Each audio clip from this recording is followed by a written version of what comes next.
See, believe, achieve. This is former UFC middleweight champion of the world, Michael Bisping. Paddy the Baddy here. You're listening to Combat Sports UK. And you're watching Combat Sports UK. Stevie Ray is going to be taking on Anthony Pettis on June 24th at PFL 5. Stevie, how are you, man? I'm good, man. How are you? Doing awesome. Just tell me how excited you were when you found out Anthony Pettis was going to be your next opponent, the former UFC champion. Yeah, I mean, that amazing fight for me, I feel. It's a great opportunity. Like you said, he's former UFC champion and he's the biggest name. What I like about this fight is he's the biggest name, but I don't believe he's the hardest fight out of everyone. But he is obviously a hard fight, but I believe there's tougher fights out there. You briefly retired not that long ago, and now here you are fighting Anthony Pettis. Do you feel like you made the right decision? Because, this is an incredible opportunity you have here on June 24th. Yeah, man. I mean, when I initially retired, it was never, it was like an emotional decision after the whole thing with the UFC. And yeah, because COVID was here as well, I didn't have, much offers happening. So, I was never going to be retired. It was just an emotional decision. And, I'm glad that I'm finally back to where I should be. Well, even if you had retired, MMA retirements, they're not like real retirements, right? We always see people come back. So it's either way, you're good. But you had your PFL debut in April. I know you fought Alex Martinez, really tough fight. I know it didn't go your way. What did you learn the most from that fight? I know you had a long layoff going into that one too. I learned, my fight IQ wasn't the best. I feel like I gave the fight away. I feel like it was. The most frustrating part about it is I feel like it was a fight I could have and should have won. Like, just, some adjustments. Maybe it was the time off that did that, chasing submissions from the bottom. I'd been doing jiu-jitsu for a wee while and, kind of forget that as MMA, it's best to be on top and stuff like that. So, yeah. And how was the PFL experience? I know it's your second fight for them. You fought in the UFC, you fought all over the world. How have they compared? Because I just hear from all the fighters, it's been nothing but great. Yeah, I mean, actually really amazed by how, how quality it is. It just basically feels like I'm still in the UFC, like that they're on par, if not better, than what they're doing. I mean, you get everything's the same. You're getting your per diem where you get sorted out. You get flied over, nice hotel. You're getting we get the Bose headphones and the good sponsors and all the goodies that you get, and we get treated really good. So yeah, is room service included on the per diem? Because that's got to be a real nice factor if it is. Yeah, that's one of the bonuses about it. Not quite room service, but they supply food. So breakfast is included, and so is lunch. And then perfect. When you go for lunch, you can also take away a goodie bag for your dinner. So you're getting all three of your meals, and they've specifically got healthy food for fighters, so it's pretty much only healthy food. The PFL have went out their way to there's, for example, in the morning there's porridge, there's omelets, there's boiled eggs, there's salad, that sort of stuff.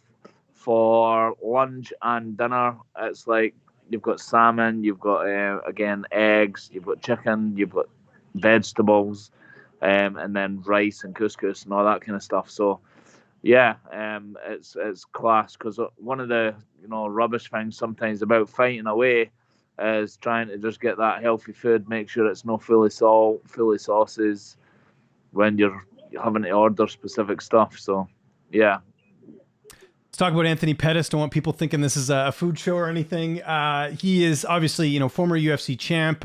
Great striker. How are you looking at this fight from a style perspective? I don't think this will hit the ground. He's been around forever. He's been the UFC champion. He's been in there with some of the biggest names ever. He's beat some top quality guys. he's submitted some of the best grapplers in the world, and he's knocked out some of the best knockout artists in the world. You know, Stephen Wonderboy Thompson being one. He's submitted Charles Oliveira, the current UFC champion. So, yeah, I mean, he's obviously dangerous a bit everywhere. And yeah, I suppose you'll just need to see on the night. I feel, that being said, like, I feel like I could submit him, and I feel like I could knock him out. So it's not that I'm not looking at him like, you know, he's any more dangerous in one area. I just know he's a dangerous fighter. He's a good fighter, and yeah, I believe the same in myself. You know, I know that I can knock people out and I can submit people as well. So. Is the pressure on him more in this fight, do you think? You know, he was a big signing for PFL, former UFC champion, like I've referenced a couple times in this interview. And you know, he didn't win last season. You know, the window for him is closing a bit with his age. Do you feel like the pressure's more on him than you in this fight? It's one of the ones. I don't think the pressure's on either of us too much, to be fair, because one is a fight that, you know, for me anyway, on my point of view, you know, it's a fighter where probably most people are expecting me to lose. You know, like, especially the people that aren't real MMA fans, like, know the, you know, your usual, like, you're fighting Anthony Pettis, you know, probably even some of my friends think he's probably going to get beat. But yeah, so I feel like with those type of fights, those are the fights I feel like I excel in. You know, when I fought Ross Pearson, when I fought Joe Lozon, obviously I've fought some of them where I did lose, Paul Felder, and but I've been in there with, you know, big names. My last win, Michael Johnson, a big win over him, and yeah, so I'm seeing it on the from my side. I'm seeing it like that. You know, it's everything to gain and nothing to lose a wee bit. As far as him, yeah, I suppose there's still a bit of pressure, but he's guaranteed in. So even if I went and knocked him out in the first round, he's still through. So it's almost like he gets an extra life. Yeah. He's got like a second chance. So yeah, it's a hard one. Obviously, he won't want to lose, because if I win, then, you know, I've got to win. It's kind of like how it would be for me, because if I go through, I'm in the same tournament as Martinez, who's got a win over me. But yeah. Okay, fair enough. What type of camp did you have leading into this? Who'd you get to work with? So I did my camp at higher level, just at home. Again, I've got pretty good guys that, good strikers, good grapplers. We've got a pretty good team where we can put stuff together. So yeah, worked at home with James, my coach, and yeah, I mean, it was pretty tough. I mean, I had quite a tough fight, so yeah, I was a bit beat up. I took a week off, let everyone heal up, and not gonna lie, like, I had fucking a few niggles here and there at the start of camp. You know, fucking sore shins, sore knees, sore rib, wee bit of niggles, but yeah, they're all away. I'm healthy, and yeah, fucking buzzing to go. Like, I feel like I'm in. The good thing about the quick turnaround, obviously there's some you know, maybe negatives, like, fucking hell, I'm back on fight camp straight away. I'm dieting. I'm craving a pizza, but yeah, the good parts is, like, I feel like I started this fight camp how I finished the last fight camp. So the first fight camp, it was like getting in shape, getting prepared, all that. Whereas this time I started in shape. So yeah. Weight cut seems to be going well. You're fighting in a few days. Everything on point. Yeah, I mean, today's the last day of kind of eating and drinking. I usually always do the 24-hour fast. So yeah, pretty much tomorrow I'll wake up, have breakfast, have a bit of water, have my supplements, have a coffee, and then usually shut it off 24 hours. You know, if I am, like, really hungry or whatever, I'll have wee bits of, I don't know, like salmon, egg, blah blah blah. But yeah, fast and then do the sweaty part at night. Sweat out, but yeah, I've only got a few pounds to do, so all good. What's your prediction for this fight? How do you see this fight playing out on June 24th? I I mean, I see me winning. I know that obviously, I know that, there's always, I know that I could be going home where I lost. Like, I know that's part of the kind of fight game, and knowing that obviously is what makes you train so hard. Because if you knew that you were going to win, you wouldn't even train hard or whatever. But I think I could see me finishing them within 2 rounds. So yeah, first or second round, I could see me being able to finish them if obviously it goes the way I'm hoping it's going to go. That being said, I would be happy with a decision win as well. Like, happy enough the fact I've just beat former UFC champ and stuff. But the way it works, I could still qualify for the tournament. I need to beat him within 12 and a half minutes. Right. So I have first round, second round, or third round. I can still qualify. But if it's in the third round, it needs to be before 2 minutes and 34 seconds or something, so that it's a faster finish than Raush Manfia, last year's champion.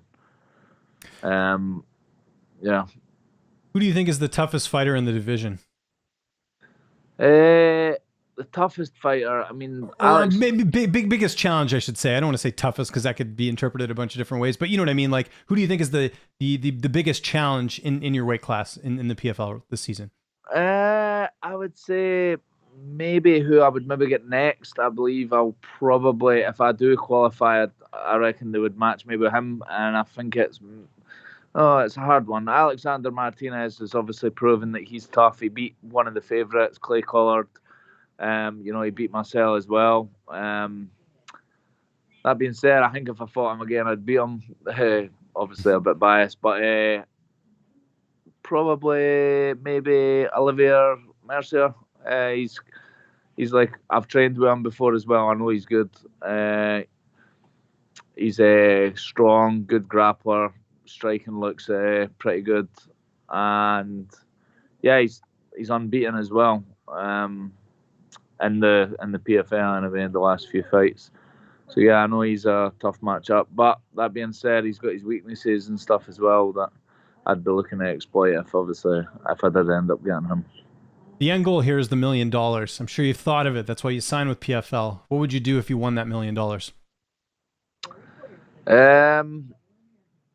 Fucking party for a bit, probably celebrate. But nah. If I won the $1 million, probably try and be sensible with it. Like, I'd probably look to pay off my house, pay off my mortgage, go on a big holiday, and then it'd maybe be different when I did win. But I'd like to give a lot of it away to, like, not a lot of it, but I'd like to give back to, like, maybe some family and stuff, help them out.